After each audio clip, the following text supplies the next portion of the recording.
తల్లులందరూ దయచేసి లేచి నిలబడితే ఏమనుకోమాకండి. ఫాదర్స్ చిల్డ్రన్ చప్పట్లు కొట్టండి గట్టిగా, వారిని అప్రిషియేట్ చేస్తూ.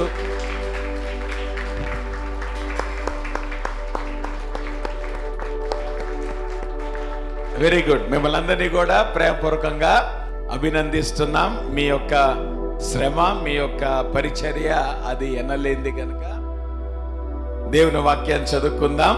రోమిలికి రాసిన పత్రిక 13వ అధ్యాయం మొదటి 7 వచనాలు మనం చదువుకుందాం. రోమిలికి రాసిన పత్రిక 13వ అధ్యాయము 1 నుంచి 7 వచనాలు ఉత్తర ప్రత్యుత్తరగా చదువుకుందాం. మన మధ్యన ధ్యానీయులను చదివి వినిపిస్తారు.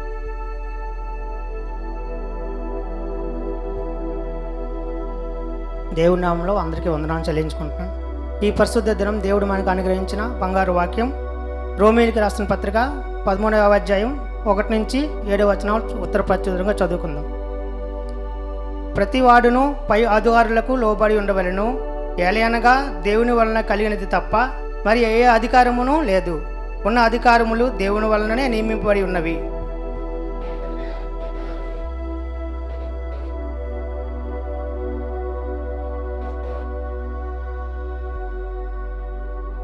ప్రభుత్వం చేయవారు చెడ్డ కార్యములకే గాని మంచి కార్యములకు భయంకరులు కారు. నీకు మేలు కలుగుట అధికారులు దేవుని పరిచారకులు, వారి భయపడక ఉండకోరిత. అందరూ చెప్పండి, 4 చదవండి.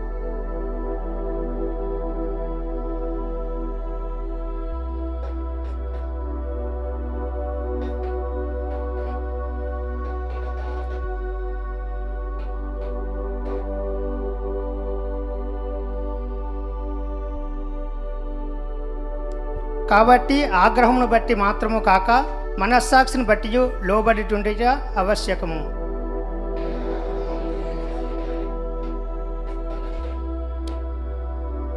ఏడవది అందరూ కలిసి చెప్పుకుందాం.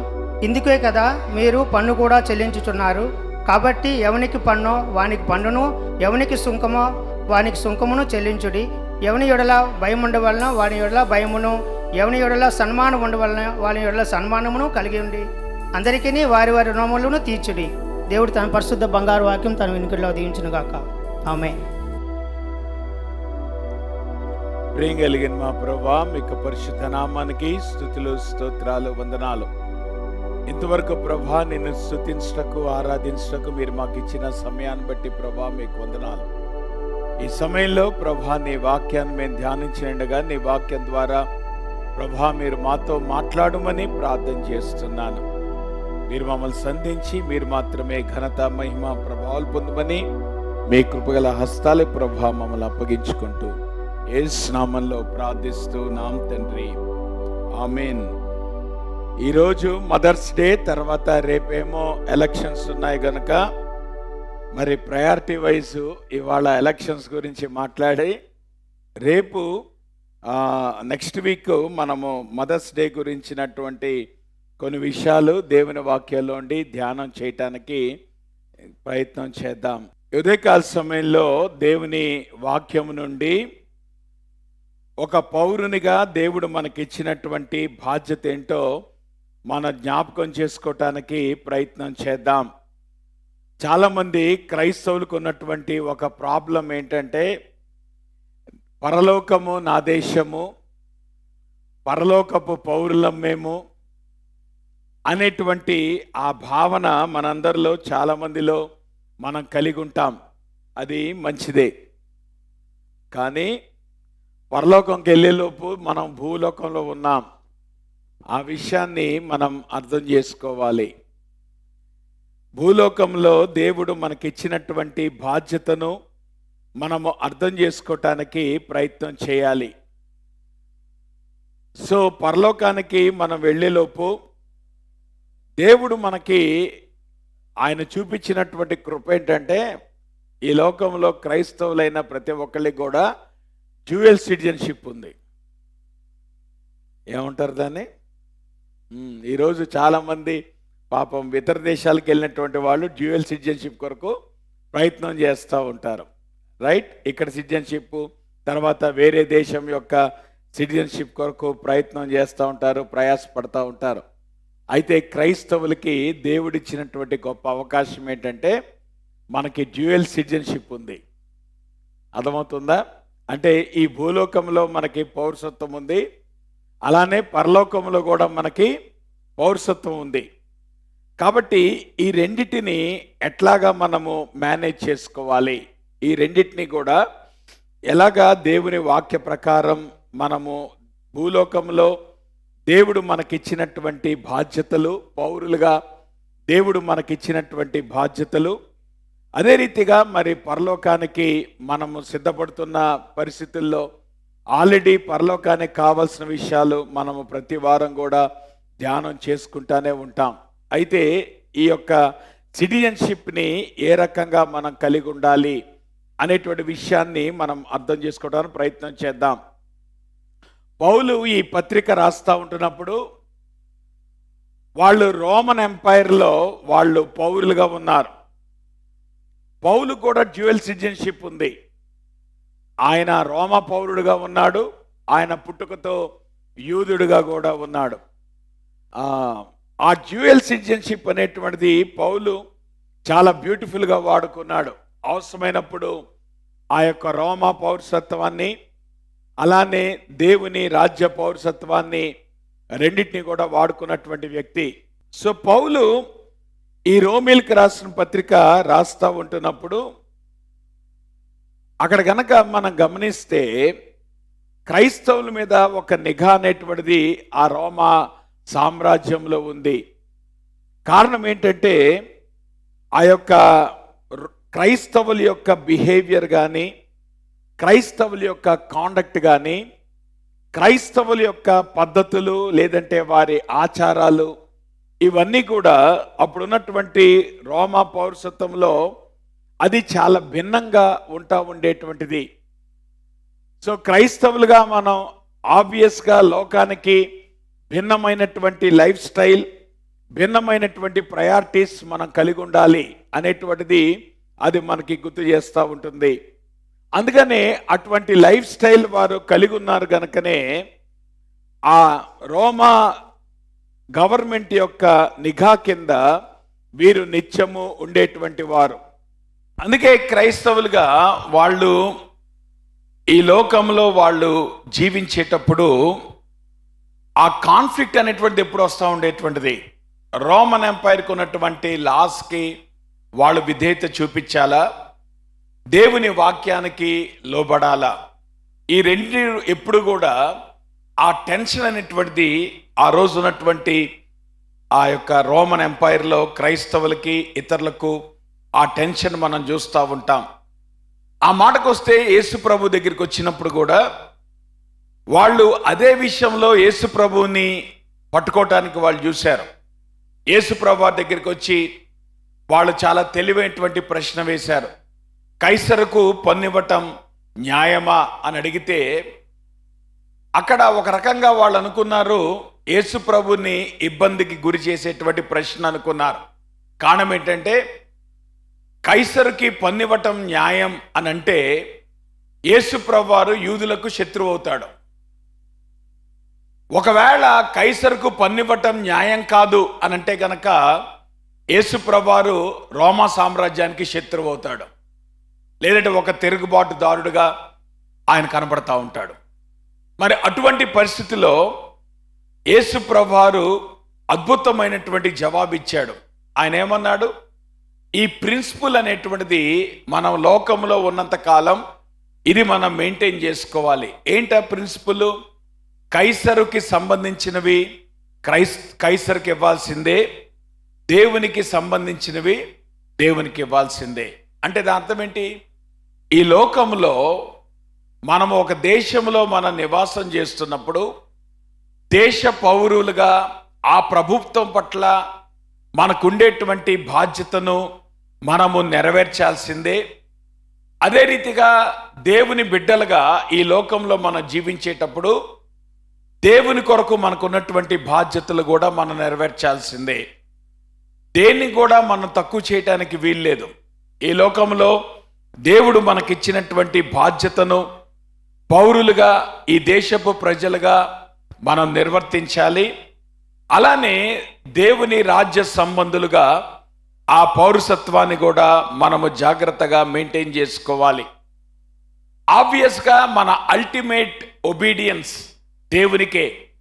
కారణం ఏంటంటే మనము లోబడుట అనేటువంటి మాట దేవుని వాక్యములో ఎప్పుడు మనకి కనపడినా అది రిలేటివ్గా కనపడతా ఉంటుంది. అంటే ప్రభువునందు అనేటువంటి మాట మనం గమనిస్తూ ఉంటాం.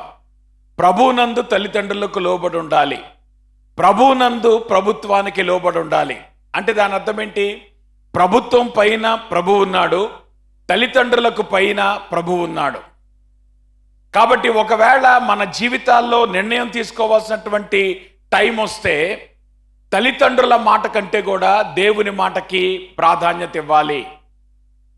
అలానే ప్రభుత్వం యొక్క మాట కంటే, ప్రభుత్వం యొక్క శాసనము కంటే దేవుని మాటకు విధేయత చూపించాలి. సో అందుకనే విధేయత అనేటువంటిది it is always a relative term.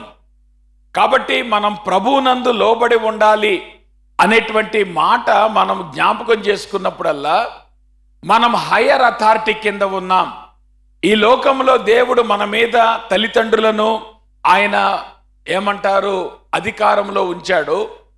అలానే దేశంలో దేవుడు అధికారులను, ప్రభుత్వాన్ని మన మీద అధికారంలో పెట్టాడు. అయితే ఈ రెండు అధికారాలు కూడా ప్రభు యొక్క అధికారం కింద ఉన్నాయి అనేటువంటి విషయాన్ని మనం ఎప్పుడు జ్ఞాపకం చేసుకోవాలి. కాబట్టి అల్టిమేట్గా మన ఎలిజియన్స్ కానీ మన ఒబీడియన్స్ కానీ దేవునికే. ఆ దేవుని వాక్యముతో ఒకవేళ సరిపోతే అప్పుడు మాత్రమే తల్లిదండ్రులకు లోబడి మనము నిర్ణయాలు తీసుకోవాలి. దేవుని వాక్యానికి సరిపోతే అప్పుడే మనం ప్రభుత్వానికి లోబడి నిర్ణయాలు తీసుకుంటాం. ఆ విషయాన్ని ఎప్పుడు కూడా మనం గమనించుకోవాలి. కాబట్టి ఆబ్వియస్గా మనకి ఈ డ్యూయల్ సిటిజన్షిప్ ఉంది, అలానే ఈ డ్యూయల్ రెస్పాన్సిబిలిటీ అనేటువంటిది ఉంది. ఈ లోకంలో జీవిస్తున్నప్పుడు ప్రభుత్వం యొక్క ఆధీనంలో, ప్రభుత్వం యొక్క అధికారం కింద పౌరులుగా మన జీవితాన్ని కొనసాగిస్తూనే అల్టిమేట్గా దేవుని యొక్క అధికారం కింద ఉన్నాం అనేటువంటి వాస్తవాన్ని మనం అర్థం చేసుకోవాలి. చక్ కోల్సన్ అనేటువంటి ఆయన ఒక స్టేట్మెంట్ ఇస్తాడు. ఆయన ఏమంటాడు తెలుసా? It is impossible to be a good Christian and a bad citizen at the same time. ఈ లోకంలో ఒక మంచి క్రైస్తవునిగా, ఒక చెడ్డ పౌరునిగా నువ్వు ఉండలేవు ఏకకాలంలో. నువ్వు మంచి క్రైస్తవుడు అయితే మంచి పౌరుడుగా బతుకుతావు. సో ఈ రెండిటికి సంబంధం లేదనుకోమాకండి. సో క్రైస్తవునిగా నీ మీద బాధ్యత ఎంతైతే ఉందో, దేవుని వాక్యం విషయంలో, దేవుని మందిరం విషయంలో నీకున్నటువంటి బాధ్యత ఎంతైతే ఉందో, అట్ ద సేమ్ టైం ఈ లోకంలో పౌరునిగా నీ బాధ్యతను కూడా అంతే సీరియస్గా తీసుకోవాలి అనేటువంటి వాస్తవాన్ని మనము అర్థం చేసుకోవాలి. ఆ మాటకొస్తే దేవుడు ఈ లోకంలో ఆయన ఎట్లా తన పని జరిగిస్తాడు అనేటువంటిది కనుక గమనిస్తే ప్రధానంగా ఇవి దేవుడు ప్రారంభించినటువంటి 3 వ్యవస్థలు. ఈ 3 వ్యవస్థల ద్వారా దేవుడు పని చేస్తాడు అనేటువంటి విషయాన్ని మనం అర్థం చేసుకోవాలి.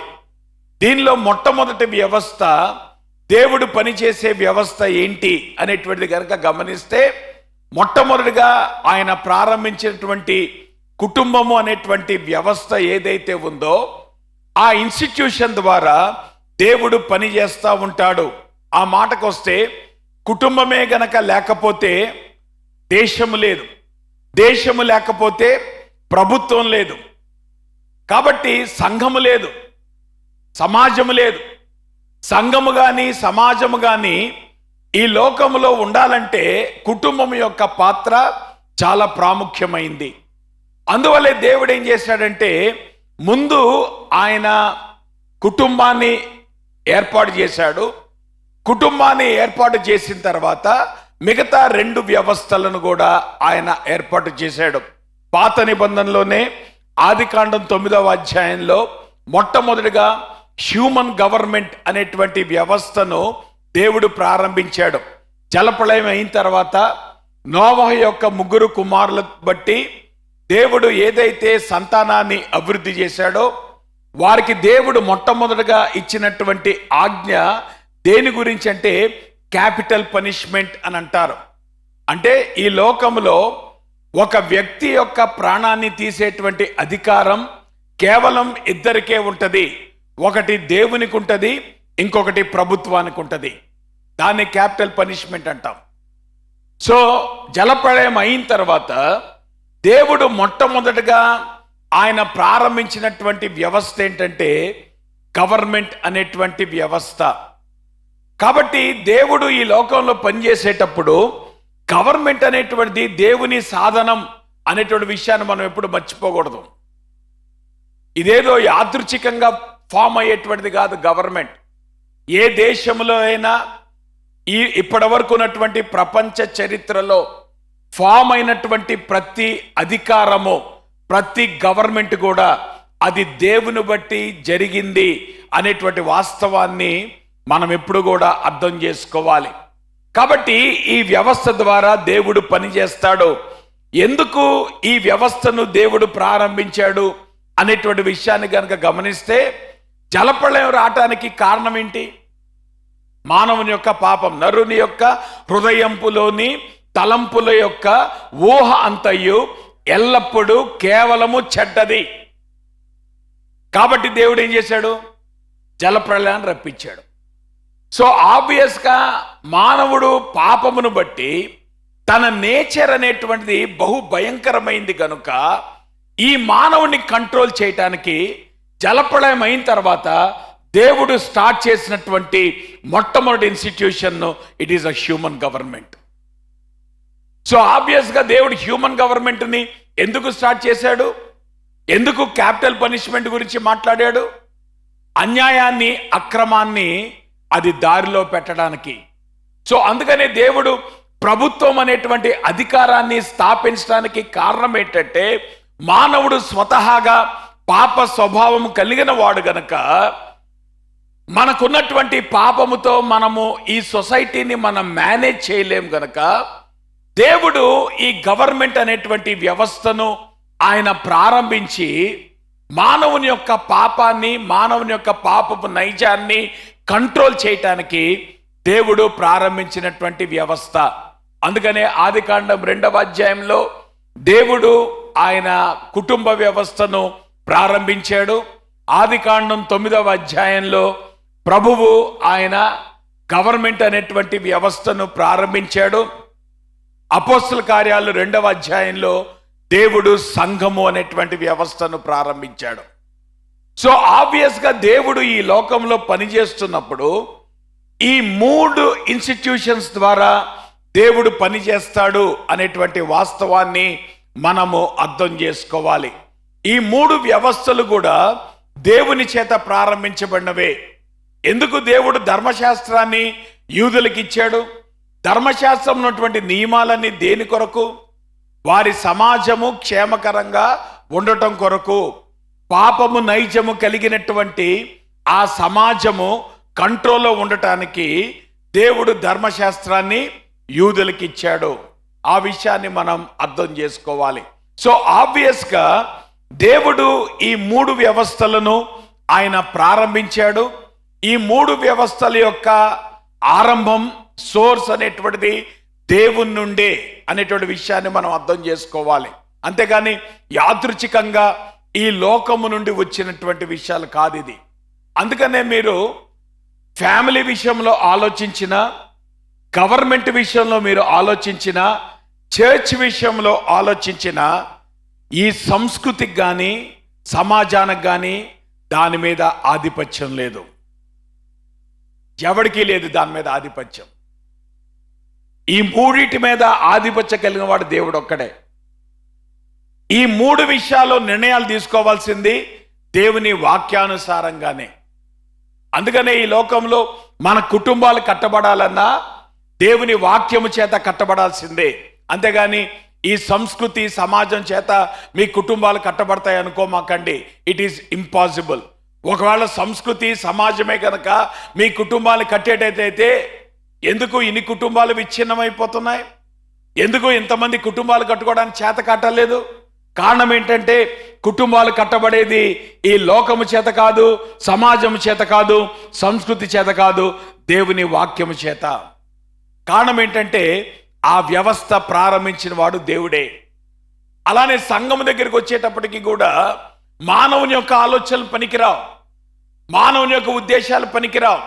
అలానే ఈ సంస్కృతి యొక్క ప్రభావాలు ఈ సంఘం మీద పనిచేయటానికి వీలు లేదు. కారణం ఏంటంటే ఈ సంఘం అనేటువంటి వ్యవస్థ సమాజం యొక్క అధికారం కిందో, సంస్కృతి యొక్క అధికారం కిందో లేదు, కానీ ఇది దేవుని అధికారం కింద ఉంది కనుక ఈ సంఘం అనేటువంటి వ్యవస్థ దేవుని వాక్యము చేత నడిపించబడాలి. Don't be led by the world. అందుకనే ఈ సంఘము మనం ప్రారంభించిన, ఈ సంఘం మనం నడిపిస్తున్న, ఒకవేళ లోకంలో మీరు అనేకమైన సంఘాలు మీరు చూస్తుంటారు.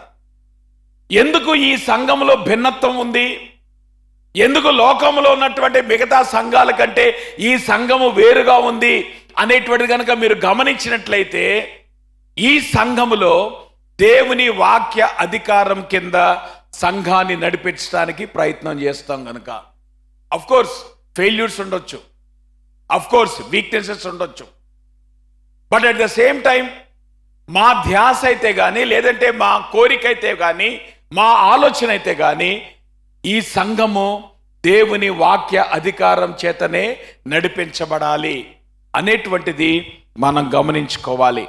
అలానే ప్రభుత్వం అనేటువంటి వ్యవస్థ కూడా దేవుడు ప్రారంభించిన వ్యవస్థ గనుక మరి దేవుని వాక్యం యొక్క అధికారం కింద ప్రభుత్వం పట్ల మనకున్నటువంటి బాధ్యతలు కానీ, మనము నెరవేర్చవలసినటువంటి ఉద్దేశాలు కానీ అవి నెరవేర్చాలి అనేటువంటి వాస్తవాన్ని మనం అర్థం చేసుకోవాలి. కాబట్టి ఈ మూడు వ్యవస్థలు కూడా దేవుడు ప్రారంభించినవే.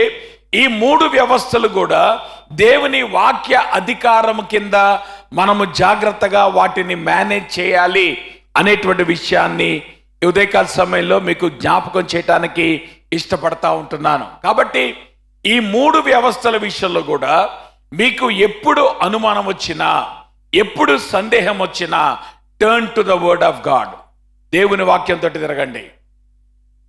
అంతేగాని సంస్కృతిలో నుండి, సమాజంలో నుండి సలహాలు తీసుకోవాల్సిన అవసరం లేదు. మీ ఫ్రెండ్స్ దగ్గర నుండి మీరు సలహాలు తీసుకోవాల్సిన అవసరం లేదు. మీకు ఈ మూడు విషయాలు మేనేజ్ చేయటానికి కావలసినటువంటి ప్రిన్సిపల్స్ అన్నీ కూడా దేవుని వాక్యంలో ఉన్నాయి గనక మీకు ఎప్పుడు సందేహం వచ్చినా దేవుని వాక్యం దగ్గరికి రండి. దేవుని వాక్యపు వెలుగులో ఈ మూడు వ్యవస్థలను అర్థం చేసుకోవాలి. దేవుని వాక్యపు వెలుగులో ఈ మూడు వ్యవస్థల్లో మన పాత్రను మనం నిర్వహించాలి అనేటువంటి వాస్తవాన్ని మనము అర్థం చేసుకోవాలి. దేవుని సర్వాధికారం అనేటువంటిది హ్యూమన్ లైఫ్లో కానీ, ఫ్యామిలీలో కానీ, లేదంటే చర్చ్లో కానీ ఇది ఓవర్ ఆర్చింగ్ ప్రిన్సిపల్ అనేటువంటి విషయాన్ని మనం మర్చిపోకూడదు. గాడ్ సోవరెంటీ, మనమందరము కూడా దేవుని సర్వాధికారం కింద ఉన్నాం. మన ఇష్టం చొప్పున మన జీవితాలు నడిపించుకోవటానికి వీలు లేదు. మన ఇష్టం చొప్పున మన కుటుంబాలు నడిపించబడటానికి వీలు లేదు. మన ఇష్టం చొప్పున సంఘాలు నడిపించేటువంటి వీలు లేదు. ఇవన్నీ కూడా దేవుని సర్వాధికారం కింద ఉన్నాయి అనేటువంటి వాస్తవాన్ని మనము అర్థం చేసుకోవాలి. ఇది గనక మనం గమనిస్తే బేసికల్గా ఓటు వేయటం అనేటువంటిది, ఎన్నుకోవటం అనేటువంటిది దేవుడు మనకిచ్చినటువంటి గృహ నిర్వాహకపు బాధ్యత. అది మీరు అర్థం చేసుకోండి. చాలామంది ఏమనుకుంటున్నారంటే చక్కగా రేపు హాలిడే వచ్చింది, రకరకాల ఆ లైన్లకి ఎవరు వెళ్తారు, ఆ లైన్లో ఎవరు నిలబడతారు, చక్కగా మంచి బ్రేక్ దొరికింది, రెస్ట్ తీసుకోవచ్చు అనుకోమాకండి. ప్రతి ఒక్కళ్ళు వెళ్ళి ఓటేయండి. నా మాట వినబడుతుందా? మీరు ఎవరికి ఓటేస్తారో అది మీ ఇష్టం. మీరు ఎవరికి ఓటేస్తారో నేను చెప్పను. నేను ఎవరికి ఓటేస్తానో మీకు నేను చెప్పను. అర్థమవుతుందా? నా ఓటు గురించి అడగమాకండి, మీరు ఒకళ్ళ ఓటు గురించి ఒకళ్ళు అడగమాకండి. అర్థమవుతుందా? కారణం ఏంటంటే ఎవరిష్టం చొప్పున వాళ్ళు ఓటేసుకుంటారు. కాబట్టి రే వీడు ఈ పార్టీకి ఓటేసాడరా అని మీరు బ్రాండ్ అయ్యమాకండి, లేదంటే ఈ పార్టీ అంటే వీడికి ఇష్టం రా అని మీరు చిన్న చూపు చూడమాకండి. That is not allowed in the church. ఎందుకంటే ఓటింగ్ అనేటువంటిది అది దేవుడు మీకు ఇచ్చినటువంటి వ్యక్తిగతమైనటువంటి బాధ్యత. దీని మీద ఎవరి ప్రభావం ఉండాల్సిన అవసరం లేదు. డబ్బు యొక్క ప్రభావం ఉండకూడదు, లేదంటే ఆబ్లిగేషన్స్తో ఓటు వేయాల్సినటువంటి అవసరం లేదు. కానీ దేవుడు ఒక పౌరునిగా మీకు ఇచ్చినటువంటి బాధ్యత గనక రేపు మధ్యాహ్నంలో 15 ఓట్లు వేసేయండి, తర్వాత బ్రేక్ తీసుకోండి. అర్థమైందా? ఓటు వేసిన తర్వాత బ్రేక్ తీసుకోండి, కానీ ఓటు వేయకముందు బ్రేక్ తీసుకోవద్దు. ఇదేంటి పాస్టర్ గారు రాజకీయమా అనుకోమాకండి, ఇది రాజకీయం కాదు, ఇది మన బాధ్యత. అర్థమవుతుందా? నేను కూడా ఉదయాన్నే వెళ్తాను ఓటు వేయటానికి, రైట్?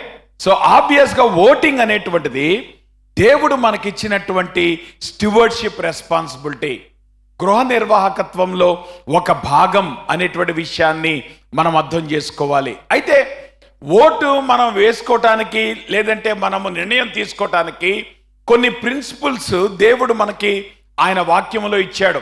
ఆ మాటకు వస్తే మరి ద్వితీయోపదేశ కాండంలో అక్కడ మనం ప్రిన్సిపల్ కనుక గమనిస్తే, జ్ఞాన వివేకములు కలిగి మీ మీ గోత్రములో ప్రసిద్ధి చెందిన మనుషులను ఏర్పరచుకొనుడి, వారిని మీ మీద నియమించిందని మీతో చెప్పగా.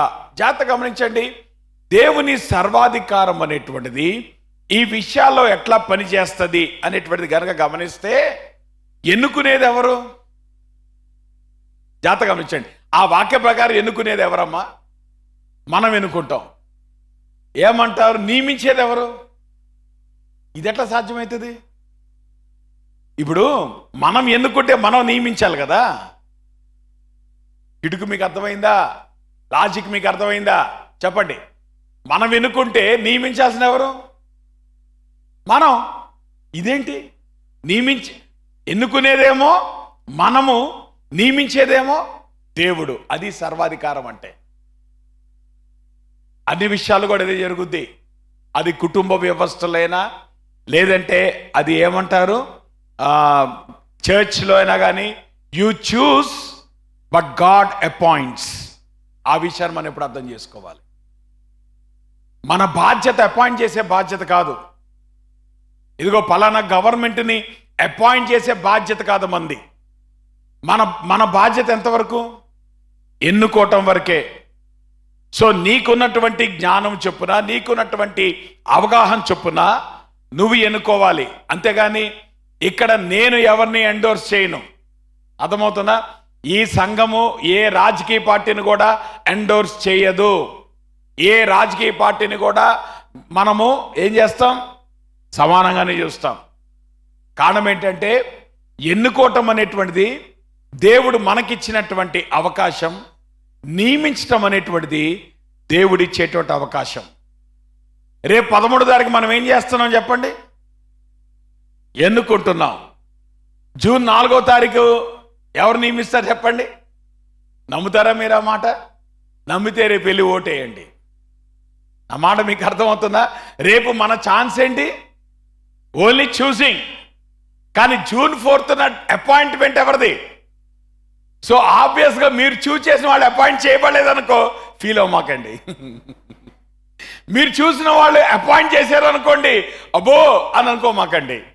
కారణం ఏంటంటే, మన బాధ్యత ఎంతవరకు? చూస్ చేయటం వరకే. కానీ అపాయింట్ చేసేది ఎవరు?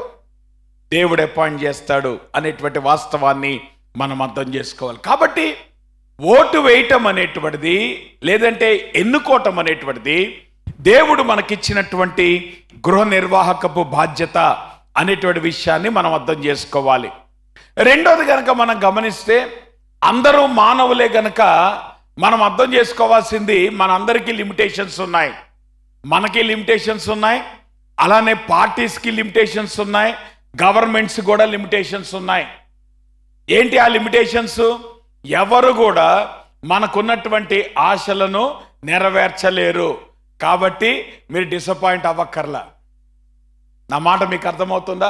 No elected official can provide everything that you are looking for.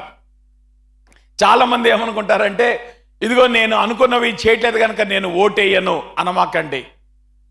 నా మాట మీకు అర్థమవుతుందా? ఈ లోకంలో ఏ ఎలక్టెడ్ అఫీషియల్ కూడా నువ్వు అనుకున్నవన్నీ కూడా నెరవేర్చలేరు. కాబట్టి వీళ్ళు నెరవేరుస్తారు కాబట్టి అని మనం ఓటేయాల్సిన అవసరం లేదు.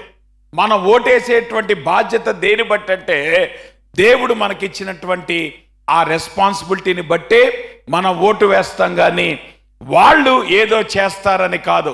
కారణం ఏంటంటే మనము పడిపోయినటువంటి ప్రపంచంలో ఉన్నాం, పాపపు ప్రపంచంలో ఉన్నాం. కాబట్టి ఎవరు కూడా ఎవరి ఎక్స్పెక్టేషన్స్ని ఫుల్ఫిల్ చేయలేరు. మీకు సంగతి చెప్పనా, మీ యొక్క ఎక్స్పెక్టేషన్ ఒక పాస్టర్గా నేను కూడా ఫుల్ఫిల్ చేయలేను. నా మాట మీకు అర్థమవుతుందా? Grace Baptist Church perfect church అనుకోమాకండి, కిరణ్ గారు పర్ఫెక్ట్ పాస్టర్ అనుకోమాకండి. ఆబ్వియస్గా మీరు కూడా నా విషయంలో డిసప్పాయింట్ అవుతారు. ముందే మిమ్మల్ని హెచ్చరిస్తున్నాను. కాబట్టి కిరణ్ గారు ఏదో చేసేస్తారు అనుకోమాకండి. ఈ లోకంలో మనం ఎవరమైనా కానీ మనం డిసప్పాయింట్ చేసేటువంటి అవకాశం ఉంది. అందుకనే మన ట్రస్ట్ మన మీద కాదు. మన ట్రస్ట్ ఎవరి మీద? మన ట్రస్ట్ ప్రభుత్వాల మీద కాదు, మన ట్రస్ట్ అధికారుల మీద కాదు. దేవుని వాక్యం ఏం చేస్తుంది చెప్పండి? రాజుల చేతనైనను నరుల చేతనైనను రక్షణ కలగదు, వారిని నమ్ముకొనమాకండి. వారి ప్రాణము వెడలిపోవును, వారు మంటి పాలగుదురు. ఈ లోకంలో పుట్టిన ప్రతి ఒక్కడు కూడా చనిపోతాడు. వారి సంకల్పములు నాడే నశించును. ఏ రోజైతే ఆ నాయకుడు చనిపోతాడో ఆ చనిపోవడంతో పాటు అతని ఆశయాలు, అతని సంకల్పాలు అన్ని కూడా ఆ రోజే ముగించబడతాయి. ఎవనికి యాకోబు దేవుడు సహాయుడగునో, ఎవడు తన దేవుడైన యెహోవా మీద ఆశ పెట్టుకొనునో వాడు ధన్యుడు. దాని అర్థం ఏంటి? మన నమ్మకం దేని మీద? It's not on the government. So government మీద మన నమ్మకం లేదు కాబట్టి నేను ఓటేయనండి అనమాకండి. మీ బాధ్యత ఓటేయటం, కానీ you are not voting because of your trust in the government or even the political leaders. మన ట్రస్ట్ కానీ మన నమ్మకము కానీ దేని మీద? దేవుని మీద. ఆ విషయాన్ని ఎప్పుడు కూడా మనం అర్థం చేసుకోవాలి. అందుకనే ఈ లోకంలో మనకి సమస్య వచ్చినప్పుడు ఎవరు మనకి అక్కరకు రాలేరు. రాజకీయ నాయకులు ఎవరు మనకు అక్కరికి రాలేరు, ప్రభుత్వాలు ఏవి మనకు అక్కరికి రాలేవు. మనకు ఉన్నటువంటి సేఫెస్ట్ ప్లేస్, మన జీవితంలో మనకి సహాయం చేయగలిగిన వాడు ఎవరైనా ఉన్నారంటే దేవుడొక్కడే అనేటువంటి వాస్తవాన్ని మనము అర్థం చేసుకోవాలి. మూడో విషయం కనుక గమనిస్తే, ఈరోజు రాజకీయం చేయలేంది సిలువ చేయగలదు అనేటువంటి విషయాన్ని మనం అర్థం చేసుకోవాలి. శక్తి ప్రభుత్వంలో లేదు, శక్తి రాజకీయంలో లేదు, కానీ శక్తి దేంట్లో ఉంది? సిలువలో ఉంది.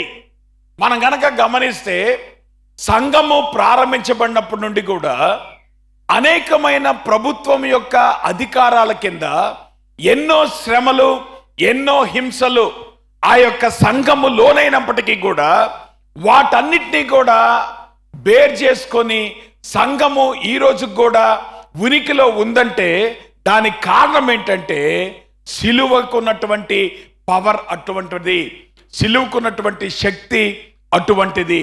అందుకనే ఈ లోకంలో రాజకీయాలు మార్పు తీసుకొని రాలేవు, లేదంటే ప్రభుత్వాలు మార్పు తీసుకొని రాలేవు. వారు కొంతవరకు మాత్రమే మార్పును తీసుకొని రాగలుగుతారు. కానీ ఒక వ్యక్తి విషయంలో ఒక సమూలమైనటువంటి మార్పు తీసుకొచ్చేటువంటి ప్రభావం కానీ ఆ శక్తి కానీ కేవలం సిలువకుంది అనేటువంటి వాస్తవాన్ని మనము అర్థం చేసుకోవాలి. అంత మాత్రమే కాదు, ఈ లోకంలో మనం జీవించేటప్పుడు మనకి డ్యూయల్ సిటిజన్షిప్ ఉందని చెప్పాను కదా. ఒకటి, ఈ భూలోక పౌరసత్వం మనకుంది, పరలోకపు పౌరసత్వం కూడా మనకుంది. అయితే ఈ రెండు పౌరసత్వాలు కూడా ఎప్పుడు కూడా కాన్ఫ్లిక్ట్లో ఉంటాయి అనేటువంటి విషయాన్ని మనము అర్థం చేసుకోవాలి. There are always two kingdoms in conflict. ఒకటి పరలోక సంబంధమైనటువంటి రాజ్యం, ఇంకొకటి భూలోక సంబంధమైనటువంటి రాజ్యం. ఇవి రెండు కూడా కాన్ఫ్లిక్ట్లో ఉన్నాయి అనేటువంటి విషయాన్ని మనము అర్థం చేసుకోవాలి. ఆ మాటకొస్తే పిలాతు యేసుప్రభువారిని అరెస్ట్ చేసినప్పుడు యేసు ప్రభువారు ఒక అద్భుతమైనటువంటి స్టేట్మెంట్ ఇచ్చాడు. ఆయన ఏమన్నాడు? నా రాజ్యం ఉంది, నా రాజ్యము ఈ లోక సంబంధమైంది కాదు. ఒకవేళ నా రాజ్యము ఈ లోక సంబంధమైంది అయితే నేను యూదులకు అప్పగింపబడుకుంటున్నట్లు నా సేవకులు పోరాడుదురు గాని నా రాజ్యము ఇహ సంబంధమైంది కాదు. అంటే దాని అర్థం ఏంటి? There are two kingdoms in existence. రెండు రాజ్యాలు ఉనికిలో ఉన్నాయి. ఒకటి పరలోక సంబంధమైనటువంటి రాజ్యం, రెండోది భూలోక సంబంధమైనటువంటి రాజ్యం. ఈ రెండు రాజ్యాలు కూడా ఎప్పుడు కూడా కాన్ఫ్లిక్ట్ లో ఉంటాయి అనేటువంటి వాస్తవాన్ని మనము అర్థం చేసుకోవాలి. కాబట్టి దేవుని యొక్క సర్వాధికారం అనేటువంటిది హ్యూమన్ గవర్నమెంట్ లో అది ఓవర్ ఆర్చింగ్ ప్రిన్సిపల్ గా ఉంది అనేటువంటి వాస్తవాన్ని మనము అర్థం చేసుకోవాలి. కాబట్టి ప్రభుత్వం అనేటువంటిది కానీ, దేవుడు ఈ వ్యవస్థలను ఆయన ప్రారంభించాడు. ఈ వ్యవస్థలను కొనసాగించేటువంటి వాడు దేవుడు. గత 6000 సంవత్సరాలుగా హ్యూమన్ గవర్నమెంట్స్ ని ఎస్టాబ్లిష్ చేసినటువంటి వాడు దేవుడు. అయితే మన బాధ్యత ఏంటి అనేటువంటి విషయాన్ని గనక మనము అర్థం చేసుకోవాలంటే దేవుని వాక్యంలో ఉన్నటువంటి ప్రిన్సిపల్స్, ఇప్పుడు మనం చదువుకున్నటువంటి రోమీలకు రాసిన పత్రిక 13వ అధ్యాయంలో పౌలు గారు అద్భుతమైనటువంటి కొన్ని ప్రిన్సిపల్స్ చెప్తాడు. ఈ యొక్క లోకంలో మనం ఒక గవర్నమెంట్ యొక్క ఆధీనంలో మనం జీవించేటప్పుడు మనకున్నటువంటి బాధ్యతను ఒక మంచి పౌరునిగా ఎట్లాగా మనం నిర్వర్తించాలి అనేటువంటిది గనక మనం గమనిస్తే, మొట్టమొదటి విషయం, ఒక క్రైస్తవునిగా ఈ లోకంలో జీవించేటప్పుడు ప్రభుత్వం అనేటువంటిది, అధికారం అనేటువంటిది దేవుని చేత ఏర్పాటు చేయబడింది అనేటువంటి వాస్తవాన్ని మనం అర్థం చేసుకోవాలి. అది ఏ గవర్నమెంట్ అయినా, అది మీకు ఇష్టం ఉన్నటువంటి గవర్నమెంట్ అయినా, అది మీకు ఇష్టం లేనటువంటి గవర్నమెంట్ అయినా. కారణం ఏంటంటే ఎవరి చాయిసెస్ వారికి ఉంటాయి, ఎవరి అభిప్రాయాలు వారికి ఉంటాయి. ఆబ్వియస్గా మనం ఒకరి ఒక అభిప్రాయాలు మనం గౌరవించాల్సిందే, ఒకరి అభిప్రాయాలను మనము ఆనర్ చేయాల్సిందే. సో ఆబ్వియస్గా ఏమవుతుంది, మనం అర్థం చేసుకోవాల్సింది, అది ఏ ప్రభుత్వమైనా అది దేవుని చేత ఏర్పాటు చేయబడింది. ఎందుకు రోమీలకు రాసిన పత్రికలో పౌలు ఏమంటున్నాడు? ప్రతివాడును పై అధికారులకు లోబడి ఉండవలను. అంటే దేవుడు మన మీద అధికారంగా పెట్టినటువంటి ప్రభుత్వానికి, అధికారులకు మన యొక్క రెస్పాన్సిబిలిటీ ఏంటి? లోబడి ఉండుట. ఏలయనగా ఏమన్నాడు అక్కడ? దేవుని వలన కలిగినది తప్ప మరి ఏ అధికారమును లేదు, ఉన్న అధికారములు దేవుని వలన నియమింపబడి ఉన్నవి. That's what you need to understand. Every authority on the earth is given by God. అమ్మా, భర్తకు భార్య ఎందుకు లోబడాలి? ఏ భార్య తక్కువనా? కాదు, దేవుడు లోబడమన్నాడు కాబట్టి. భార్య మీద భర్తకు అధికారం ఇచ్చిన వాడు భర్త కాదు, వివాహ వ్యవస్థ కాదు, సంస్కృతి అంతకంటే కాదు, అది దేవుడు. మర్చిపోమాకండి. తల్లిదండ్రులకు పిల్లలు ఎందుకు లోబడి ఉండాలి? అధికారం ఎవరిచ్చారు? తల్లిదండ్రులు ఇవ్వలేదు, సమాజం ఇవ్వలా, దేవుడిచ్చాడు. సో టు సమ్ ఎక్స్టెంట్, అందుకనే నేను అన్నానుగా ఇందాక, అది రిలేటివ్ టర్మ్. ప్రభువునందు లోబడి ఉండాలి. భార్య భర్తకు ప్రభువునందు లోబడి ఉండాలి. అంటే దాని అర్థం ఏంటి? ప్రభు యొక్క వాక్యము ధిక్కరించబడితే తప్పితే భార్య భర్తకు లోబడకపోవటానికి కారణమేమీ లేదు. అలానే ప్రభుత్వం అనేటువంటిది దేవుని వాక్యాన్ని ధిక్కరిస్తే తప్పితే మనం ప్రభుత్వానికి లోబడపోవటానికి ఏ కారణం కూడా లేదు. ప్రతి కారణము కూడా, ప్రతి వ్యవస్థ కూడా దేవుని చేత ప్రారంభించబడింది కనుక. అలానే సంఘంలో ఎందుకు మనం సేవకులకు మనం లోబడి ఉంటాం? సేవకుడు గొప్పవాడని కాదు, సేవకుడికి ఏం స్పెషల్ ఎబిలిటీస్ లేవు. ఈ అధికారం ఎవరిచ్చారు? దేవుడిచ్చాడు. కాపరిగా ఎవరు నియమించాడు? కాబట్టి ఈ లోకంలో ఉన్న ఏ అధికారమైనా it is given by God. That's what you need to understand. మీకు ఇష్టమున్నా లేకపోయినా. ఆ మాటకు వస్తే, పౌలు ఈ పత్రిక రాస్తున్నప్పుడు రోమ సామ్రాజ్యాన్ని ఎవరు వెళ్తున్నాడు? చాలా మంచివాడా, చాలా దైవజనుడా? ఎవడమ్మా? ఎవరు వెళ్తున్నాడు? నీరో వెళ్తున్నాడు. నీరో ఎటువంటి స్వభావం కలిగినటువంటి వాడు? రోము తగలబడిపోతుంటే గిటార్ వాయించుకునేవాడు. నా మాట మీకు అర్థమంతా? రోమ్ తగలబడుతుంటే ఏం చేశాడు? ఆ నెపం ఎవరి మీద వేసేసాడు? అసలు రోమా సామ్రాజ్యంలో పర్సిక్యూషన్ రావడానికి కారణం ఏంటి? రోమ్ని నాశనం చేసేది క్రైస్తవులు అనేటువంటి విషయాన్ని స్థాపించడానికి నీరో చేసినటువంటి కుట్ర. అటువంటి నీరో ప్రభుత్వం చేస్తున్నప్పుడు పౌలు ఏమన్నాడు? అతని అధికారం కూడా ఎవరిచ్చిందే? దేవుడిచ్చిందే. నా మాట మీకు అర్థమవుతుందా? మీకు ఇష్టం లేనంత మాత్రం చేత, క్రైస్తవులను హింస పెడుతున్నంత మాత్రం చేత చాలా మంది ఏమనుకుంటా అంటే, ఏమండి క్రైస్తవులను హింస పెడుతున్నారు కాబట్టి ఈ ప్రభుత్వం రాకూడదండి. మీకు కోరిక ఉండొచ్చు, మీరు కావాల్సే ప్రార్థన చేయొచ్చు, కానీ అది వస్తుందో లేదో మీకు తెలియదు. కారణం ఏంటి? దేవుని ఉద్దేశం అది. ఆ రోజున నీరోని పెట్టడం దేవుని ఉద్దేశం. అయినా పౌలు గారు ఏమంటున్నాడు? అటువంటి ప్రభుత్వాన్ని కూడా లోపల ఉండమంటున్నాడు. ఏ ప్రభుత్వం అయితే వాళ్ళని పర్సిక్యూట్ చేస్తుందో, ఏ ప్రభుత్వం అయితే క్రైస్తవులను సింహపు బోనులకు అప్పగిస్తుందో, ఏ ప్రభుత్వం అయితే పబ్లిక్గా కొలెసియమ్స్లో వాళ్ళు పబ్లిక్ డిస్ప్లేలో ఆ సింహాలకి క్రైస్తవులు వేసేస్తున్నారో, అటువంటి ప్రభుత్వం కూడా, అటువంటి అధికారం కూడా దేవుని నుండి వారికి వచ్చింది అనేటువంటి వాస్తవాన్ని యూ హ్యావ్ టు అక్నాలెడ్జ్. కాబట్టి పిల్లలారా, మీ తల్లిదండ్రులు మంచోళ్ళు కాబట్టి లోబడి ఉంటాం కాదు. అది దేవుని వాక్యము, అది అధికారం దేవుడిచ్చాడు. అయితే ఒక క్లాజ్ ఉంది. ప్రభునందు లోబడి ఉండాలి, ఇంట్లో ఉన్నంత కాలం లోబడి ఉండాలి. అది కూడా గుర్తుంచుకోండి. ఎందుకంటే మన వాళ్ళు ప్రబుద్ధులు పెళ్ళైన తర్వాత కూడా లోబడాలని కోరుకుంటారు.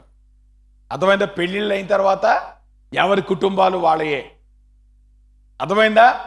కుమారుడు కుమార్తె ఈ అధికారం ఎప్పటి వరకు? వీళ్ళు పెళ్ళైన తర్వాత అంటారు, ఏరా నా మాట ధిక్కరిస్తున్నావు అనమాకండి. కారణం ఏంటంటే ఇప్పుడు వాళ్ళు మీ అధికారం కింద లేరు.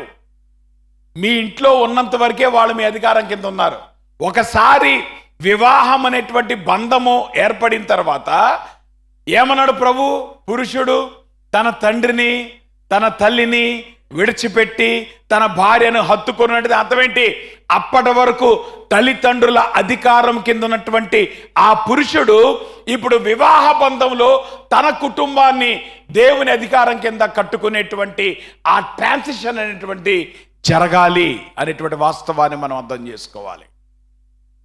కాబట్టి every authority is given by God. అందుకనే దీన్ని అద్భుతంగా గుర్తించిన వాడు, అక్నాలెడ్జ్ చేసిన వాడు ఎవరో తెలుసా? దావీదు. దావీదు పారిపోతున్నప్పుడు సౌలు దావీదును చంపేటువంటి అవకాశం సౌలుని దావీదు చంపేటువంటి అవకాశం పలు పర్యాయాలు దావీదుకు వచ్చినప్పటికీ కూడా దావీదు ఎక్కడైనా సౌలు మీద కత్తి వెత్తటానికి ప్రయత్నం చేశాడా? తనకు అవకాశం ఉన్నా, తనకి ఎబిలిటీ ఉన్నా, తనకి సామర్థ్యం ఉన్నా, తనకి అన్ని విధాల ఎబిలిటీ ఉన్నప్పటికీ కూడా ఏమన్నాడు దావీదు? ఇతడు యెహోవా చేత అభిషేకము నొందిన వాడు గనక యెహోవా చేత అభిషిక్తుడైన నా ప్రభువుకు, చూడండి ఏమన్నాడు అక్కడ, he's my ruler, he's my boss. ఈ సౌలు ఎవరు? దావీదును చంపడానికి తరుముతున్నటువంటి వాడు. ఈ సౌలు ఎవరు? దావీదుకు కీడు చేయడానికి వెంటపడుతున్నటువంటి వాడు. అటువంటి వాడిని కూడా దావీదు ఎటువంటి దృష్టిలో చూశాడు? ఏమన్నాడు అక్కడ? ఇతడు యెహోవా చేత అభిషేకము నొందిన వాడు గనక యెహోవా చేత అభిషిక్తుడైన నా ప్రభువునకు నేను ఈ కార్యము చేయను, యెహోవాను బట్టి అతను నేను చంపనని తన జనులతో చెప్పెను. కాబట్టి ప్రియులారా గమనించండి, యు నీడ్ టు అండర్స్టాండ్, ఈ లోకములో దేవుడు మన మీద ఉంచిన ప్రతి అధికారము కూడా అది దేవుని నుండి మనకు కలిగింది, మనం ఏర్పాటు చేసుకున్నది కాదు. మీకు ఇష్టమున్నా ఇష్టం లేకపోయినా ఆల్వేస్ లోబడి ఉండటం అనేటువంటిది దేవుడు కోరుకుంటున్నాడు. So always be obedient to the institutions which God has placed in your life. రెండో విషయం కనుక గమనిస్తే, ఇదే రోమిలికి రాసిన పత్రికలో పౌలు గారు ఏమంటున్నాడు? కాబట్టి అధికారమును ఎదిరించిన వాడు దేవుని నియమమును ఎదిరించుచున్నాడు. అమ్మా, ఎందుకు కుటుంబాల్లో నెమ్మది లేదు? ఎందుకు కుటుంబాల్లో నెమ్మది లేదు? అధికారాన్ని ధిక్కరిస్తున్నారు కనుక. Be careful. ఎప్పుడైతే మనం అధికారాన్ని ఎదిరిస్తున్నామో, మనం దేని ఎదిరిస్తున్నాం? దేవుని నియమాన్ని ఎదిరిస్తున్నాం. జాగ్రత్త. సో యువర్ రెస్పాన్సిబిలిటీ ఏంటంటే, యు నీడ్ టు అండర్స్టాండ్, దేవుడు ఈ బాధ్యత మనకిచ్చాడు, ఇది దేవుని నుండి కలిగింది అనేటువంటి మనం గుర్తించాలి. రెండోది, ఎప్పుడైతే ఆ నియమాన్ని మనం ఉల్లంఘిస్తామో, ఆ నియమానికి మనం ఎదురు తిరుగుతామో, అది దేవుని యొక్క పనిష్మెంట్ని మన మీదకి తీసుకొస్తుంది. అందుకే ఏమన్నాడు అక్కడ? ఎదిరించేవారు తమ మీదకి తామే శిక్ష తెచ్చుకుందరు. అమ్మా, మనం ఎప్పుడైతే వ్యవస్థల మీద ఎదురు తిరుగుతామో, ఎవడు మనం శిక్షించక్కర్లా, మీరే మిమ్మల్ని మీరు శిక్షించుకుంటున్నారు. జాగ్రత్త. మీరు ఎప్పుడైతే దేవుడు మీకు ఇచ్చిన అధికారం మీద తిరగబడుతున్నారో, అది కుటుంబంలో అయినా, అది సంఘంలో అయినా, అది గవర్నమెంట్లో అయినా, when you are acting against the authority that God has given, నీ మీదకి శిక్ష నువ్వే తెచ్చుకుంటున్నావు. జాగ్రత్త. కాబట్టి ఈ విషయాన్ని ఎప్పుడు మర్చిపోవద్దు. ఇది దేవుని నుండి మనకు కలిగింది అనేటువంటిది ఎంత వాస్తవమో, ఆ అధికారాన్ని గనక మనం ధిక్కరిస్తే దానివల్ల పర్యవసానాలు ఉంటాయి అనేటువంటి వాస్తవాన్ని కూడా మర్చిపోవద్దు. అందుకని అది ఏ అధికారమైనా, తల్లిదండ్రులు పిల్లల అధికారం కావచ్చు, భార్యాభర్తల మధ్యలో అధికారం కావచ్చు, లేదంటే ప్రభుత్వానికి పౌరులకి మధ్యలో ఉన్నటువంటి అధికారం కావచ్చు, what ever authority, because it is placed by God, don't try to go against it. దానికి వ్యతిరేకంగా వెళ్ళటానికి ప్రయత్నం చేయమాకండి. ఆ రకంగా చేయటాన్ని బట్టి మీ మీద శిక్ష మీరే తెచ్చుకుంటారు, ఎవరు తీసుకొని రాక్కర్లేదు. దానికి బాధ్యత వహించాల్సి వస్తుంది అనేటువంటి వాస్తవాన్ని మనం అర్థం చేసుకోవాలి. మూడోది కనుక గమనిస్తే, ప్రభుత్వంలో ఉన్నటువంటి అధికారులు వారు దేవుని సేవకులు. చూసారా? సాధారణంగా మనం దేవుని సేవకులని ఎవరిని అంటాం? నాలాంటి ఫుల్ టైమర్స్ అంటారు. ఏమండి, ఈయన దేవుని సేవకుడండి, ఈయన దేవుని సేవకుడండి. కానీ పౌలు గారు ఈ 4వ వచనంలో మీరు గమనిస్తే, సేవకుడు అనేటువంటి మాట 2 సార్లు వాడతాడు. అంటే అర్థం ఏంటి? అరే, your authorities are God servants. ఆ మాట మీకు అర్థమవుతుందా? ఎవరైనప్పటికీ కూడా, నీకు ఇష్టమున్న అధికారి కావచ్చు, నీకు ఇష్టం లేని అధికారి కావచ్చు, ఎవరైనా ఒకసారి దేవుడు గనక అపాయింట్ చేసిన తర్వాత వాళ్ళను నువ్వు ఎట్లా ట్రీట్ చేయాలి? As God servants. ఏమన్నాడు ఇక్కడ? నీకు మేలు కలుగుటకు అధికారులు దేవుని పరిచారకులు. ఇక్కడ యాక్చువల్గా పౌలు ఎటువంటి మాట మాట్లాడు తెలుసా? సంఘములో దేవుని పరిచారకులు, డయాకనాస్ అంటారు గ్రీక్లో. ఆ పదము ఏదైతే సంఘ పరిచర్యలో పరిచారకులు వాడబడిందో అదే పదాన్ని ప్రభుత్వ అధికారులకి పౌలు వాడాడు. So they are God servants. వాళ్ళు ఎవరైనా కావచ్చు, నీరో లాంటి క్రూరుడు కావచ్చు, లేదంటే మంచివాడు కావచ్చు, ఎవరైనా కావచ్చు. But you need to understand, he is God servant. ఒకసారి దేవుడు అపాయింట్ చేసిన తరువాత అది ఎవరైనప్పటికీ కూడా వాళ్ళను మనం ఎట్లా చూడాలి? మాట్లాడరే, దేవుని సేవకులుగా చూడాలి. ఎందుకు? దేవుడు తన సర్వాధికారంలో మేలు కలుగుటకు వారిని నియమించాడు. నా మాట మీకు అర్థమవుతుందమ్మా? మనకి మేలు కలుగటానికి దేవుడు ప్రతి అధికారిని నియమించాడు, అది ఎవరైనా కావచ్చు. కాబట్టి మీరు అధికారుల కోసం ప్రార్థన చేయండి. అధికారుల మీద మీరు కక్ష తెచ్చుకోమకండి. కారణం ఏంటంటే, అధికారులు మనకి మేలు కలుటకు దేవుడు ఏర్పరిచినటువంటి ఆయన పరిచారకులు. కాబట్టి ఏమన్నాడు అక్కడ? కీడు చేయు వాని మీద ఆగ్రహము చూపుటకై వారు ప్రతీకారము చేయు దేవుని పరిచారకులు. కాబట్టి ఈ విషయాన్ని మనం అర్థం చేసుకోవాలి. అది ఏ ప్రభుత్వమైనా ఎవరు ఒకసారి దేవుడు అపాయింట్ చేసిన తర్వాత దే బికమ్ గాడ్ సర్వెంట్స్ అనేటువంటి విషయాన్ని మనం అర్థం చేసుకోవాలి. దానికి మనం లోబడి ఉండాలి. అంత మాత్రమే కాదు, అధికారులకు మనము అచ్చి ఉన్నాం. ఎవరికమ్మా? అధికారులకు మనము అచ్చి ఉన్నాం. 7వ వచనం ఏమన్నాడు అక్కడ? అధికారం అంటే ప్రభుత్వానికి మనం చెల్లించాల్సినటువంటి 4 విషయాలు ఉన్నాయి. ఈ 4 విషయాల్లో ప్రభుత్వానికి మనం అచ్చి ఉన్నాం. ఏ 4 విషయాలు? ఒకటేమన్నాడు? పన్ను ఎవరికో వానికి పన్ను కట్టండి. ఇన్కమ్ ట్యాక్స్ ఏడుస్తా కట్టమాకండి, నవ్వుతా కట్టండి. చాలా కష్టమే, అవునా? ఇన్కమ్ ట్యాక్స్ కట్టేటప్పుడు మన సొమ్మంతా పోతున్నట్టు ఫీల్ అయిపోతాం. నా మాట మీకు అర్థమవుతుందా? ఇక్కడ ఏమన్నాడు పౌలు గారు? గవర్నమెంట్కి మనం చెల్లించాల్సిన విషయాలు 4 ఉన్నాయి. ఏంటది? 1, ట్యాక్స్ ఇవేట్ చేయమాకండి. ట్యాక్స్ని తప్పించుకోవడానికి ప్రయత్నం చేయమాకండి. ఆల్వేస్ ఒక మంచి పౌరునిగా ట్యాక్స్ కట్టాల్సిందే. అది ఎంతైనా కట్టాల్సిందే. దొంగ లెక్కలు ఏమాకండి, దొంగ లెక్కలు చూపించమాకండి. యథార్థంగా ఎంతవరకు అర్థమవుతుందా? మీకు ఆడిటర్స్ చెప్తారు, వాళ్ళు గైడ్ చేస్తారు. దాని ప్రకారం చక్కగా ఏం చేస్తారు? పన్ను కట్టాలి. తర్వాత revenue.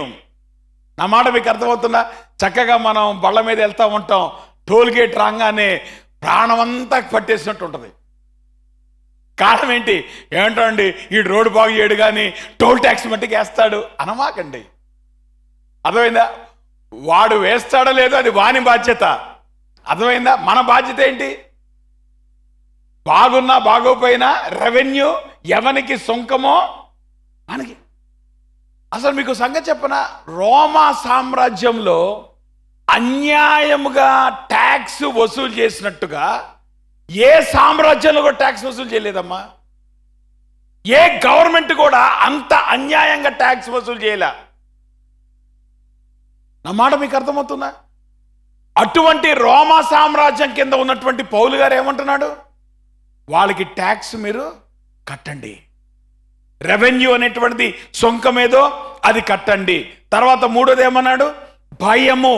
Your respect, you owe respect to your authorities. 4వది ఎవని ఎళ్ళ సన్మానం కలిగి ఉండవలనో వాని ఎళ్ళ సన్మానం. సో ఆబ్వియస్గా మనం గమనించాల్సిన ఏంటంటే మన బాధ్యత ఈ విషయాల్లో, ఈ 4 విషయాల్లో మనం కలిగి ఉన్నాం. దేవుడు మనకిచ్చినటువంటి బాధ్యత ఒక మంచి పౌరునిగా మనము చేయటానికి మనం ఉద్యుక్తులం అవ్వాలి. సో ఆబ్వియస్గా దేవుడు మనకిచ్చినటువంటి బాధ్యత ఏదైతే ఉందో, ఆబ్వియస్గా కొన్నిసార్లు మనకిష్టం వచ్చినట్లు గవర్నమెంట్ చేయకపోబడవచ్చు. ఈవెన్ ఈ ప్రభుత్వాలు క్రైస్తవుల్ని చంపొచ్చు. మీరు ప్యానిక్ అయిపోయి వాట్సాప్ మెసేజ్లో ఏం షేర్ చేయక్కర్లేదు. అందుకే ఈ మధ్య ప్రతి మెసేజ్ తీసి పడేస్తున్నాను. ఎందుకంటే జీబీసీ ఫ్యామిలీ మీకు ఉంది, మీ మెసేజ్ పెట్టుకోవడానికి కాదమ్మా. ఇది కేవలం ఏమంటారు, మీరు అవుట్ సైడ్ వాట్సాప్ గ్రూపులో మీరు షేర్ చేసుకోండి. You need not become panic. క్రైస్తవునిగా మన పిలుపు ఉంది, క్రైస్తవునిగా మన బాధ్యత ఉంది, క్రైస్తవునిగా మనం దేవుని సర్వాధికారంలో ఉన్నాం. ఒకవేళ దేవుడు మనల్ని అప్పగిస్తే అప్పగించనియండి, ఒకవేళ దేవుడు మనల్ని తీసేస్తే తీసేనియండి, ఏ కంగారు పడక్కర్లేదు. సో ఆబ్వియస్గా మనము అన్ని వేళ కూడా ప్రభుత్వంకి దేవుడు ఆయన పెట్టినటువంటి వ్యవస్థ అనేటువంటి విషయాన్ని మనం అర్థం చేసుకోవాలి. అట్ ద సేమ్ టైం మనం సబ్మిట్ అవ్వాలి. అట్ ద సేమ్ టైం మనం తిరగబట్టం అనేటువంటిది మంచిది కాదు. కారణం ఏంటంటే మనం దేవునికి వ్యతిరేకంగా మనము వెళ్ళేటువంటి అవకాశం ఉంది.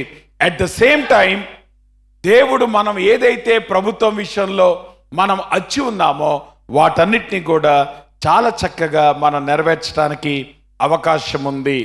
ఫైనల్గా ఈ మాట చెప్పి నేను కంక్లూడ్ చేస్తాను. హ్యామర్స్ అనేటువంటివి, సుత్తులు అనేటువంటివి, దీస్ ఆర్ పవర్ఫుల్ టూల్స్. అమ్మ, సుత్తి పెట్టి కొడితే ఏమవుతుంది కదా? సుత్తి పెట్టి కొడితే ఏమవుతుంది? హాయిగా ఉంటుందా? లేదు. అంటే సుత్తి అనేటువంటిది నీకు బాధ కలిగించేటువంటి టూల్, కానీ అది టూల్ మాత్రమే. అది గుర్తుంచుకోండి. ఎవడు గొప్పోడు? సుత్తి గొప్పదా, సుత్తి వాడినవాడు గొప్పోడా? బలం ఎవరి దగ్గర ఉంది? సుత్తిలో ఉందా, సుత్తిని వాడిన వాడి దగ్గర? సో ఆబ్వియస్గా ప్రభుత్వం అనేటువంటిది దేవుని చేతిలో ఉన్నటువంటి సాధనం మాత్రమే. It's only tool in the hands of God. మర్చిపోవద్దు. ఎవరు పవర్ఫుల్? ఎవరు మనల్ని బాధించవచ్చు? టూల్ దెబ్బలు మనం తగలొచ్చు, టూల్ బాధ మనల్ని చుట్టుకోవచ్చు, కానీ ఆబ్వియస్గా ఆ టూల్ ఎవరి చేతిలో ఉంది? దేవుని చేతిలో ఉంది. గనక చక్కగా దేవుడు మీకు ఇచ్చినటువంటి అవకాశాన్ని సద్వినియోగం చేసుకోండి. రేపు ఏం చేస్తారు చెప్పండి? అందరూ దయచేసి ఓటేయండి. నేను చెప్పా కదా, ఎన్నుకునేది మీరు, నియమించేది ప్రభు. సో హ్యాపీగా ఉండండి. రిజల్ట్ ఏమొచ్చినా హ్యాపీగా ఉండండి. అర్థమైందా? మీరేం వరి అవ్వక్కర్లేదు, మీరు హుమో అని ఉద్రేకపడక్కర్లేదు. కారణం ఏంటి? ఎన్నుకునేది మనము, నియమించేది దేవుడు గనక దేవుని సర్వాధికారంలో ప్రతి అధికారం ఉంది గనక ఆ విషయాలు జ్ఞాపకం చేసుకుంటూ ముగించుకుందాం. ప్రార్థన చేసుకుందాం. దేవుని వాక్యపు వెలుగులో ఈ లోకంలో మనం జీవించేటప్పుడు మంచి పౌరులుగా మన బాధ్యతను గుర్తిస్తూ దేవుని వాక్యము సెలవిచ్చిన రీతిగా ఈ వ్యవస్థల్లో దేవుడు మనకిచ్చిన బాధ్యతను నెరవేర్చడానికి ప్రభు సహాయం చేత ముందుకెళ్దాం. అది భారమైన, అది కష్టమైన, అది నష్టమైన మన కంగారు పడాల్సిన అవసరం లేదు. అవన్నీ దేవుడు చూసుకుంటాడు. ఇవి కేవలం దేవుని చేతిలో సాధనాలు మాత్రమే. దేవుడు శక్తి కలిగినవాడు. దేవుని సర్వాధికారం అనేటువంటిది మన జీవితాల మీద నిలిచింది కనుక దేవుడు ఆయన సర్వజ్ఞాని. మనకి దేవుడిచ్చిన అవకాశం ఎన్నుకోవటం, కానీ నియమించేది దేవుడు గనక దేవుడు ఎవరిని నియమించినా ప్రభుని స్తుతించి ఆయన నియమించినటువంటి అధికారులకు లోబడి ఉండటం అనేటువంటిది మన బాధ్యత గనక రాబోయే దినాల్లో ఆ బాధ్యతను మనం గుర్తించుకుంటా దేవుడు మనకిచ్చిన బాధ్యతను ఈ లోకంలో మనం జీవించేటువంటి క్రమంలో మంచి క్రైస్తవులుగా, మంచి పౌరులుగా ఈ లోకంలో మన బాధ్యతను నెరవేర్చడానికి ప్రయత్నం చేద్దాం. ఒకవేళ దేవుని వాక్యపు వెలుగులో మన యొక్క ఏదైతే అభిప్రాయాలు ఉన్నాయో వాటిని సరిచేసుకోవడానికి ప్రయత్నం చేద్దాం.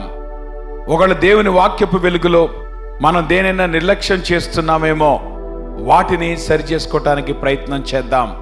దేవుడు మనకిచ్చినటువంటి బాధ్యతను దేవుని వాక్యపు అధికారం కింద దాన్ని సక్రమంగా నిర్వర్తించడానికి ప్రయత్నం చేద్దాం. అటువంటి కృప దేవుడు మనందరికీ దయచేయనుగాక. అందరూ లేచి నిలబడి ముగింపు ప్రార్థన చేసుకొని ఆశీర్వాదంతో సెలవు తీసుకుందాం. ప్రేమ కలిగిన మా ప్రభువా, మీకు పరిశుద్ధ నామానికి స్తుతులు, స్తోత్రాలు, వందనాలు. ఉదయకాల సమయంలో ప్రభా నీ పాద సంధికి వస్తూ ఉంటున్నాం. ప్రభా, మా దేశాన్ని మీరు జ్ఞాపకం చేసుకోండి ప్రభా. ఎంతో ప్రభా మరి ప్రాముఖ్యమైన దశలో మా దేశం ఉంటుండగా మా దేశస్తులందరినీ కూడా మీరు జ్ఞాపకం చేసుకోండి. మీరు మాకు ఇచ్చినటువంటి బాధ్యతను ప్రభా మేము నిర్వర్తించడానికి ప్రభుత్వాన్ని, అధికారాన్ని ఏర్పాటు చేసేవాడు నీవు గనక నీవు ఎవరిని నియమించినప్పటికీ కూడా ప్రభా మా బాధ్యత మేము సక్రమంగా నెరవేర్చడానికి ప్రభా మీరు కృప చూపించమని ప్రార్థన చేస్తున్నాను. రేపటి దినంలో ప్రభా ఓటింగ్ విషయంలో ప్రభా ఏ తొందర, ఏ కీడు, ఏ అల్లరి లేకుండా ప్రభా మీరు సంరక్షించమని ప్రార్థన చేస్తున్నాను. ప్రభా మరి ఎంతో మంది బిడ్డలు ప్రభా మరి ఎలక్షన్ డ్యూటీస్ చేస్తుండగా ప్రభా నీ క్షేమ భద్రత మీరు దయచేయండి. ఎటువంటి ప్రలోభాలకి ప్రభా లోను కాకుండా ప్రభా నీ వాక్యాన్ని ఆనర్ చేసే రీతిలో ప్రభా మేము ముందు కొనసాగుటకు దేవా మీరు కృప చూపించమని ప్రార్థన చేస్తున్నాను. ప్రతి అధికారం పైనుండి మాకు ఇవ్వబడింది గనుక నీ నుండి ప్రభా మాకు ఇవ్వబడిన అధికారాన్ని ప్రభా మేము ఎప్పుడు గుర్తిస్తూ ప్రభా నీ మాటకు లోబడుతూ ప్రభా మేము ముందు కొనసాగుటకు దేవా మీరు కృప చూపించమని ప్రార్థన చేస్తున్నాను.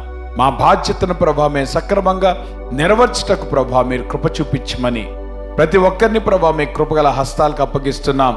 ఈ దినం ప్రభా నీ వాక్యాన్ని బట్టి ప్రభా మమ్మల్ని మేము నీకు అప్పగించుకుంటూ ప్రతి కుటుంబాన్ని ప్రభా మీరు సంరక్షించమని ప్రార్థన చేస్తూ ఉంటున్నాను.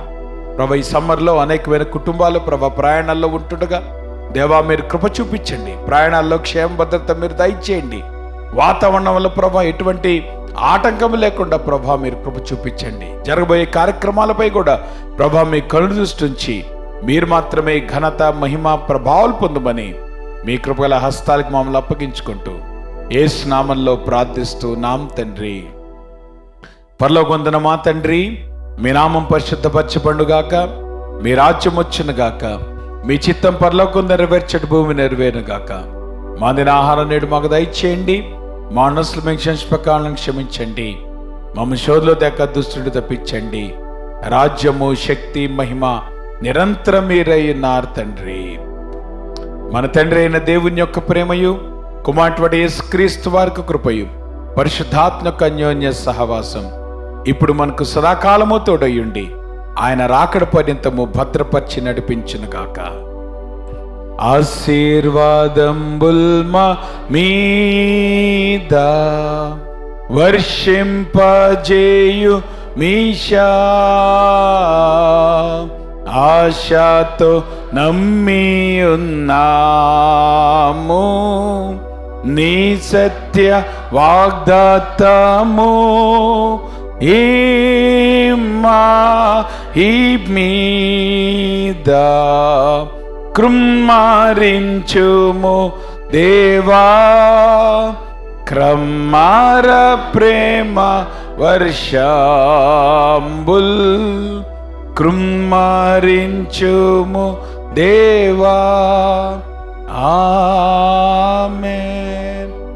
మా అందరికి వందనాలు. God bless. ఒకరినొక పలకరించుకొని మీళ్ళకి మీరు వెళ్ళొచ్చు. మళ్ళా శనివారం మనకి ప్రేయర్ ఫెలోషిప్ జూమ్లో ఉంటుంది కనుక ఆ విషయం గమనించండి. God bless you.